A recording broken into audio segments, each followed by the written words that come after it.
going to him. And there, in fact, is the final whistle for the end of the first half. An unlucky ending to the half for Ireland, who might well have had a goal on 2 occasions within the space of 60 seconds. But in Genoa, the half-time score remains Republic of Ireland 0, Romania 0. We'll be talking to England's John Barnes when you rejoin us after this break.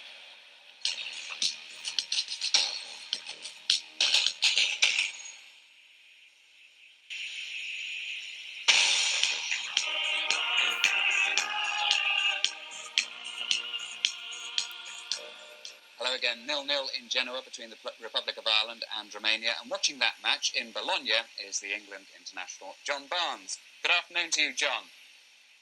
You hearing us? Yes, I'm hearing you now. What did he say? Great stuff. I was just saying you were there. You were watching the game. You reckon the Irish are coming back rather well, don't you think?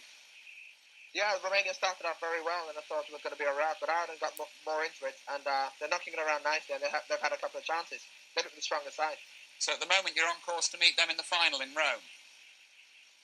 Is that right? However, we got a little problem with Belgium first, but then after that, who knows? Yeah. What are your thoughts on the Belgium match? Are we going to see the real John Barnes?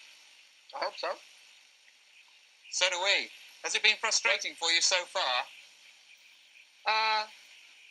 Well, we're here, and if we win one match, we're going to go into the quarterfinals. So although things haven't gone as well personally, I'm happy that we're not back on the plane home. Do you feel personally that you're under any pressure because you haven't sort of stood out as we know you can? Well, the manager hasn't told me I'm under pressure. The only pressure I'm under is from the papers and from, certain people who don't really matter. So as long as the manager doesn't put me under any pressure, that's all that counts. John, Emlyn here. Hello. How are you? Okay. Listen, John, you must be hoping that the England style of play brings back the sweeper, because surely against Holland you look much better when they played a sweeper and pushed the 2 fullbacks forward than when they played with a flat back 4. Well, that was designed for the Holland match, and it may be used against Belgium. But I think it was just for the Egypt match, which he went back to the flat back 4 because he thought they were going to play with just 2 up front. So he thought we'll play with a flat back 4. But I'm sure that the manager will do what's necessary, and if it calls for a sweeper to be played, I'm sure he will play with one. It's a bit of a danger, isn't there, that Belgium will be underestimated? Not by us, they won't, because I personally think that they were the best team in their group.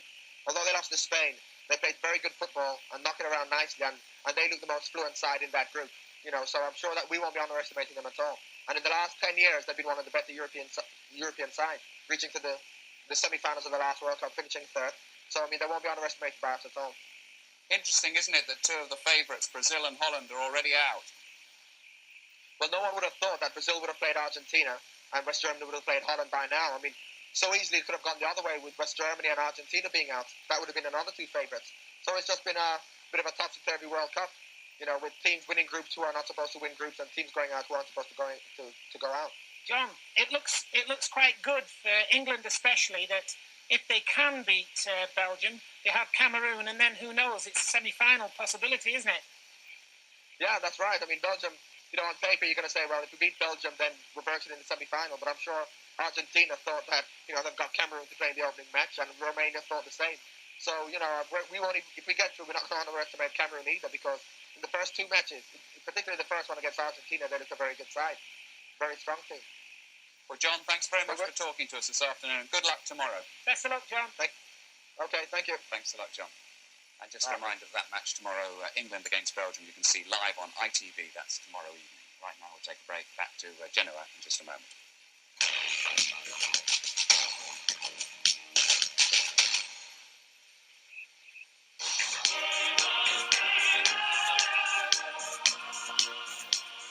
Welcome back to Genoa, no goals here. Interesting to hear the thoughts of John Barnes there at the interval.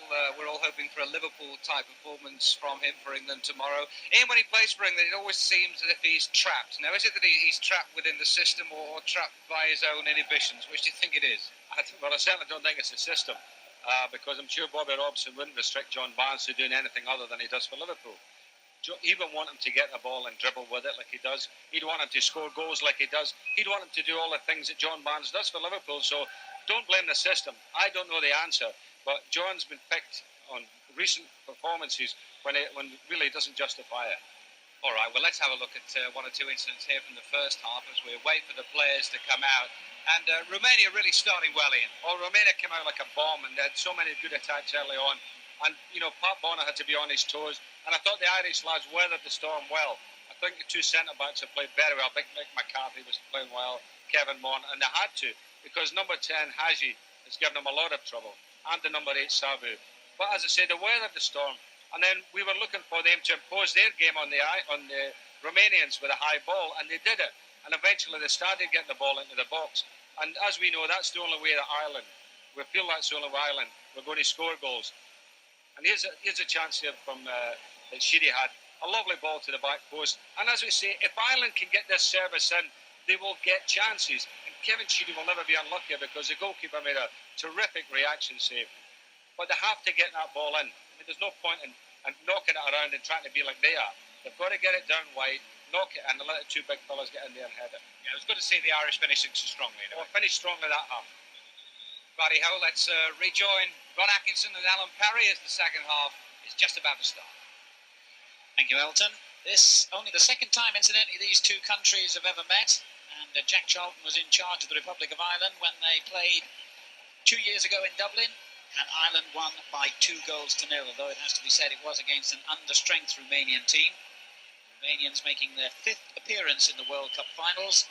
And of their previous 11 matches at this stage, they've won only 3.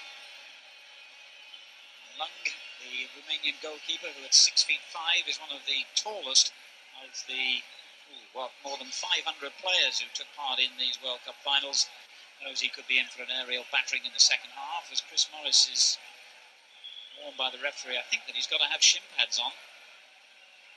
Yes, half the Romanian side have come over here to put shin pads on.